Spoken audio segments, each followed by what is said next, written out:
Hi, I'm Jamie. This is Dead Dodge Garage, and this is Still in Start Sport. I did a video introducing this project a few months back now. Today it's time to actually dig in. Finally. I've got an engine under the hood of the toolbox charger. The Studebaker is no longer in the building. So yeah, I'm ready for another humongous project. If you don't remember, the Dart Sport is getting this, an aluminum-headed Magnum-based 408 stroker. Behind it will be a TKX from Silver Sport Transmissions, which is in this box. And behind that, of course, fabricated Dana 60. Wow. We have just about everything to put this car together in this mountain of parts. There's even more down here. Before I can think about any of that though, this emissions-laden Slant 6 needs to go. This thing's kind of blown up, it makes horrible noises, it runs terrible, it barely drove in here under its own power. And although I'm not going to pitch it in a dumpster, I probably am going to put it in a dark corner for the next 10 years. There are all kinds of other odds and ends I might need for different projects too. Like that radiator, that's looking good. Now I've actually already done a video removing a Slant 6 drivetrain from a 70s A-body, but I'm going to go about this one in a bit of a different way. I'm going to do the opposite of a body drop. Is that a body lift? I don't know. Anyway, I'm going to drop the K-frame with the entire drivetrain out the bottom and slide it out. Because I'm touching every single piece of the suspension, brakes, and the drivetrain, this kind of makes the most sense.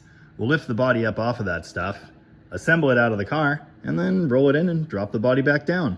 Of course, I really need this thingy, my big gigantic wooden cart, to set that K-frame assembly down on.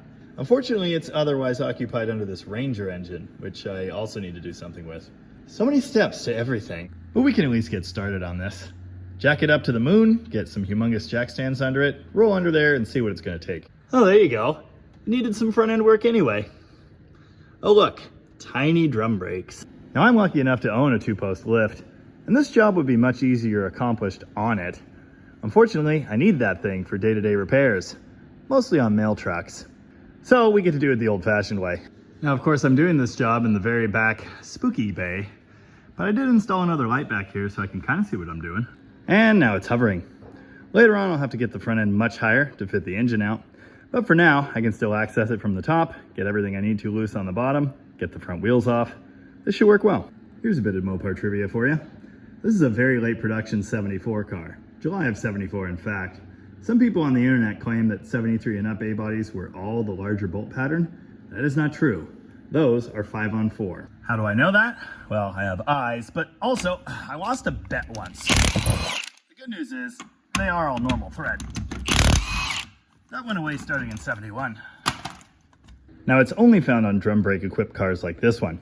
These spindles are interesting too because they do use the larger ball joint that the disc brake cars use.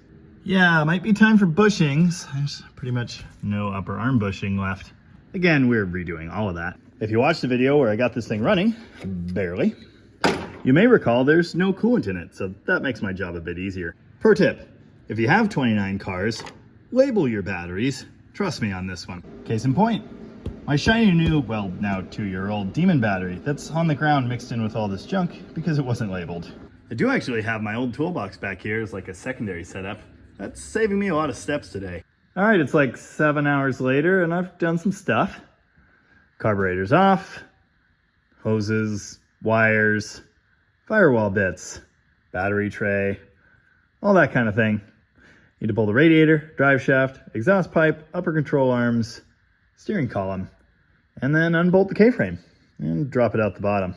I'm sure there's something else I'm forgetting. I've only just realized how grubby this engine compartment is. It's a new day, and I'm back here working under the hood of the Dart Sport, getting the drivetrain ready to drop out on the ground. The car's also got a friend now. You know, a Dart Sport is just a demon that was late to the party. They changed the name, of course. Trim, engine options, interior, lights, the whole nose. Listen, my point is, they're basically the same. And when this is all done, guess which one of these two is going to be faster and nicer to drive? Yeah, not mine. But that's okay. Under the Dart Sport now and doing some of the annoying jobs, like transmission cooling lines, for example. I've also got the radiator support brace off. Up next, I'm going to loosen the upper shock bolts, push those down through the inner fenders.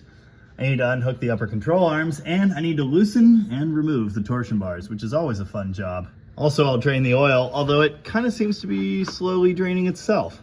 Dirt guard, brake hose, Anything that's in the way or attaching the K-frame subassembly to the car needs to be removed. I'm also about to remove the drive shaft with its 4 3/8 bolts. You can see that. There's one other thing here that may be an issue. The parking brake cable is right under the back of the transmission, so I may have to remove that. Wow.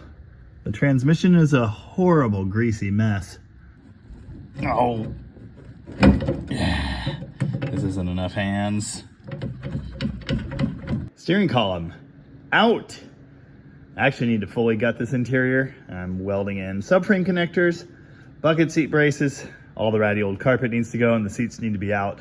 That's gonna be a future project. Okay, something's wrong here. Why do the cam bolts just come out on this car?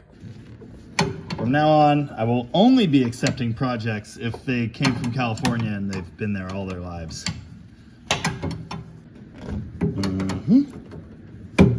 Just a couple things left now and the whole drivetrain will be ready to go down. Transmission cross member is one of them. I just did this on that 68 Coronet with the cracked torque converter. On those cars, these are 3/4 inch hex. On these A-bodies, they're 9/16. Does everyone watch 40-year-old Letterman reruns while they wrench, or is that just me?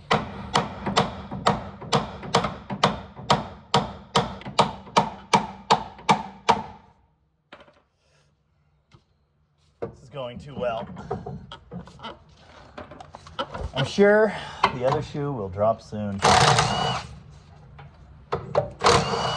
Woo boy! Time to turn the wick down on the wood stove. That's it's kind of hot. She can't take much more, Captain. Time for an intermission, because of course, mail trucks. Hey, she's home. All right, chow time. Oh man, flakes. Ads were so different in the 80s. Oh man. I see nothing wrong here. This is fine. Let's send it back out on the road. And I really thought this was coming out today. It's very close. I've got one more torsion bar, the exhaust system, and whatever else I'm forgetting. And then comes the really fun part. Can't wait. Seriously.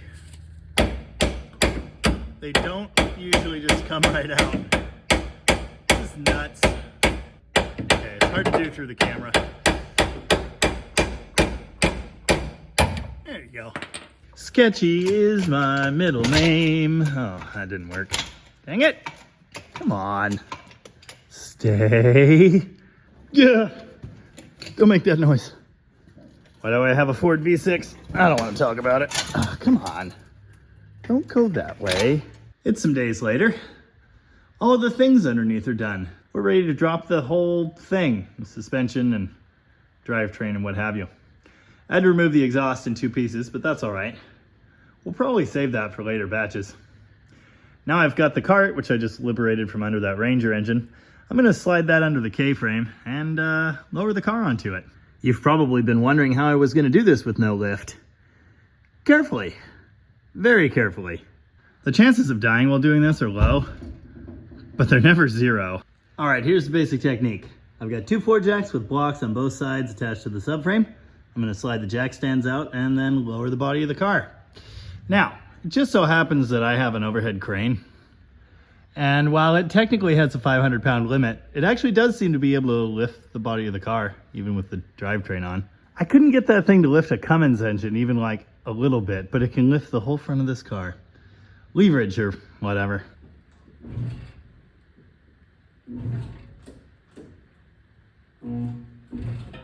Yeah, there we go. Man, this transmission's greasy. Anyway, now I'm gonna unbolt the cross member, remove the bolts that is, drop the transmission down, and it should be kind of sort of sitting on the thingy. Then I'll remove the 4 K-frame bolts and lift the car off. Well, you always have to forget something, and today that something was the speedometer cable, which I can't reach at all. Yay!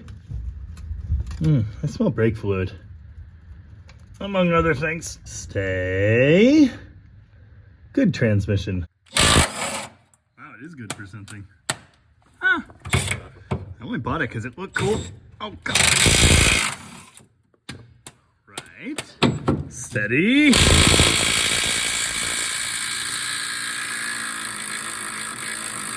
tighter on this side. Oh. All right, hold on to your, dang it, butt.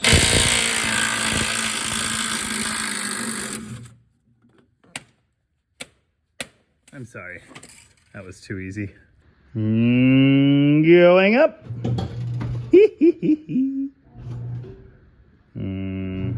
Oh, gotta move this on a slant 6. Oh, come on. I swear I'd already done that. Also, the vapor line's kind of in the way. A little, slightly.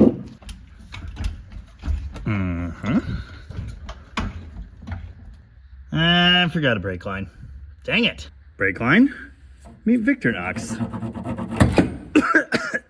What is this dust? Oh. I think it's from me. Nobody make any sudden movements. Man, I hadn't even leaked anything on the ground yet. Oh well. Alright.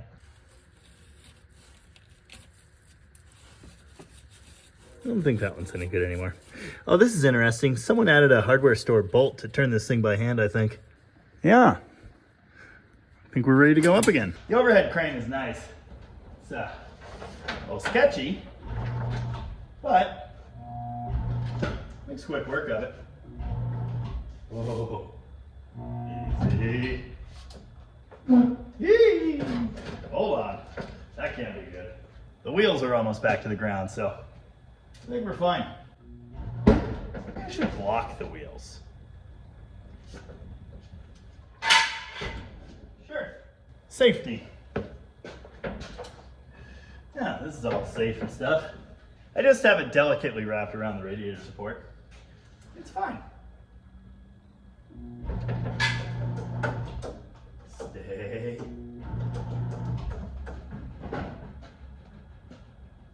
Still not high enough. All right. The level of safety is astonishing. The good jacks can't go that high.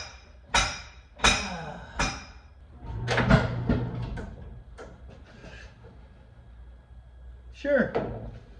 Yeah. There you go. Again, I really didn't expect that to work. I wish it had a slow speed, but it doesn't. Anyway, now we roll the whole slant 6 setup out and set this thing back down on stands. Quickly, carefully, or whatever. Now you really want help for this. And you really don't want to be under the car either, but it is what it is. Oh yeah, I gotta be honest, it rolls a lot easier than I remember. Of course, last time it was a Chrysler Hemi. Anyway, there you go.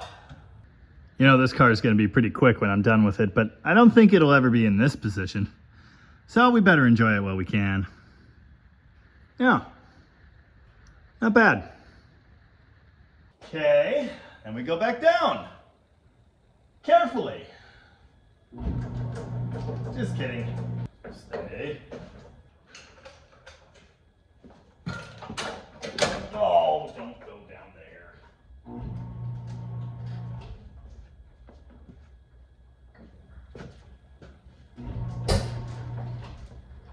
Ta-da! And nobody died! Who knew complete drivetrain and suspension removal on your classic A or B body was that easy? Well, I did. Well, my brother did, but anyway. This calls for a celebratory frosty cold adult beverage. I don't know why that took 3 weeks. It really wasn't that hard. Yeah, it's classic Jamie stuff. Hey, does anyone need a 225 slant 6? Well, it ran. Actually, I kind of need this exhaust manifold. I got to cut the end off of it and build a turbo manifold. More on that later, of course.